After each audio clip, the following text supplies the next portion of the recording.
Hello students, good afternoon. Welcome to online study class. Students, आज हम Hindi subject में part 2 गुड़िया रानी की शादी पार्ट पढ़ेंगे। Okay, so now start. Champa और मंजू दो सहेलियां थी, दोनों में गहरी मित्रता थी।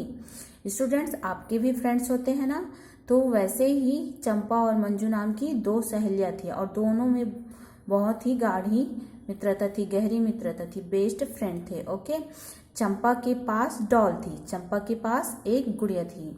मंजू के पास गुड्डा था और मंजू के पास क्या था? एक गुड्डा था।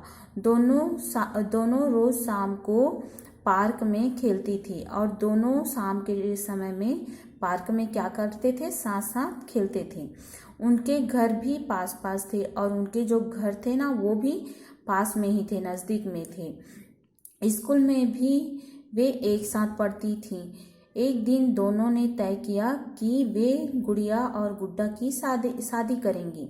दोनों स्कूल में भी एक ही साथ पढ़ते थे और उनके पास जो गुड्डा गुड़िया थे ना, उन्होंने शादी करने के लिए तय किया। ओके, अगले दिन से ही वे शादी की तैयारी में जुट गई।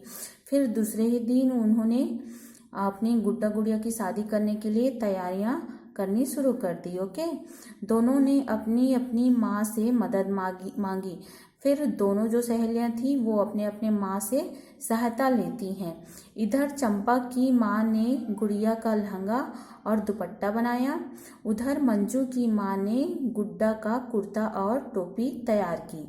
फिर चंपा की जो माँ थी वो उनकी गुड़िया के लिए लहंगा, दुपट्टा आदि सिल कर दे दी और मंजू की माँ गुड्डा के लिए कुर्ता और टोपी बना कर दे दी।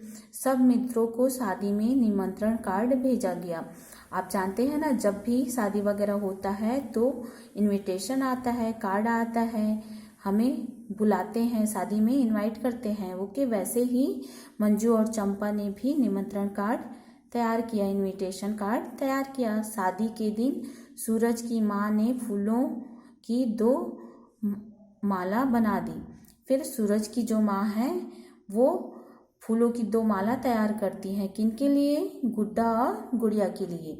भैया मिठाई की दुकान से लड्डू और जलेबी ले आए और उनके जो भैया थे ना, वो मिठाई दुकान से गेस्ट लोग को खिलाने के लिए क्या ले आते हैं? मिठाई और पेड़े ले आते हैं, जलेबी ले आते हैं। ओके, उन्होंने पंडित को भी बुलाया।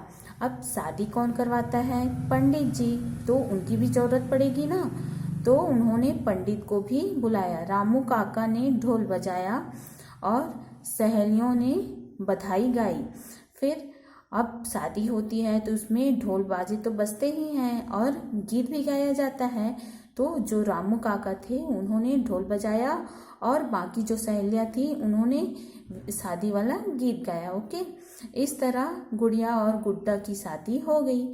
फिर ये सब होने के बाद उनकी जो गुड्डा और गुड़िया की शादी है वो हो गई। ओके, और ऐसा किस त्योहार में मनाया जाता है अक्सर छत्तीसगढ़ में गुड्डा गुड़िया की शादी?